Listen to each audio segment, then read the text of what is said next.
May 2026. The Italian sun catches the edge of a leather briefing folder as the Princess of Wales enters the Loris Malaguzzi International Center.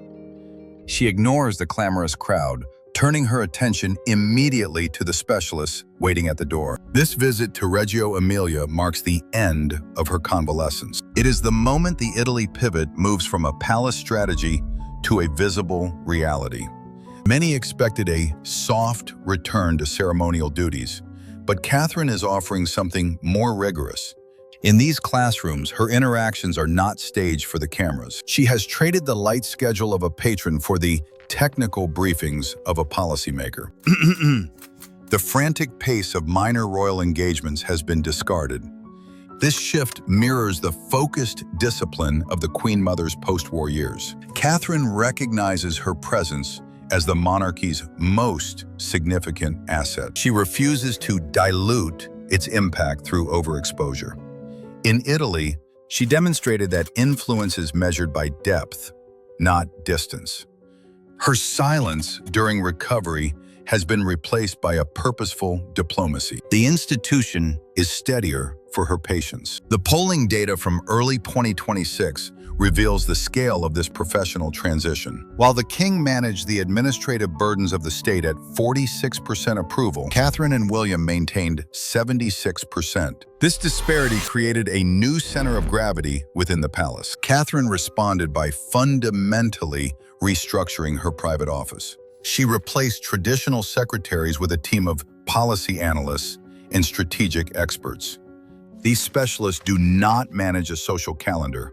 They oversee a sophisticated diplomatic portfolio. This shift moves her work beyond the traditional boundaries of royal patronage. It is a deliberate move toward institutional resilience.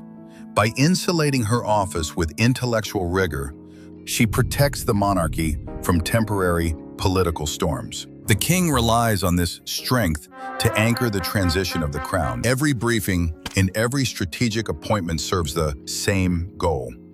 The Princess of Wales is proving that the survival of the institution depends on the discipline of those who serve it. Her role is now the family's most reliable foundation. In the light-filled studio of the Salvador Allende School, Catherine kneels on a low wooden bench. She wears a cream silk shirt, sleeves rolled up, her palms white with flour, as she helps a 4-year-old boy roll pasta dough across a scarred pine table.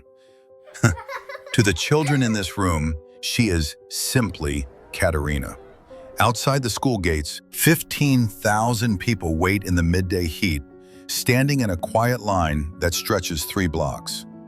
A few hours away, the London evening editions are printing the details of a new 60-page legal filing from California. Those documents list grievances, old wounds, and demands for apologies.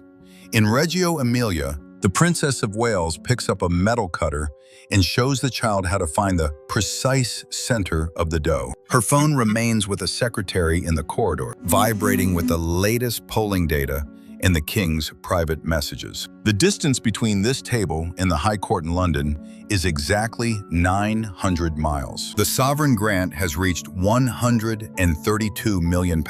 This figure rests on the public's belief in the princess's discipline. Since her recovery, she has transitioned from a survivor to the primary architect of the crown's future. The calendar now points toward July 2026, the anniversary of the Declaration of Independence. The Princess of Wales is positioned as the primary diplomatic engine for this return to the United States. The institution, once rejected by the colonies, will send its most potent asset to anchor their celebration. The briefing folders for the Philadelphia leg are already being compiled at Adelaide Cottage. All eyes are on the final manifest for that transatlantic flight. Is Catherine's presence alone enough to justify the rising costs of the sovereign grant? Or is the institution placing too much weight on her shoulders? Share your thoughts below and subscribe as we follow the princess toward her most challenging diplomatic test yet.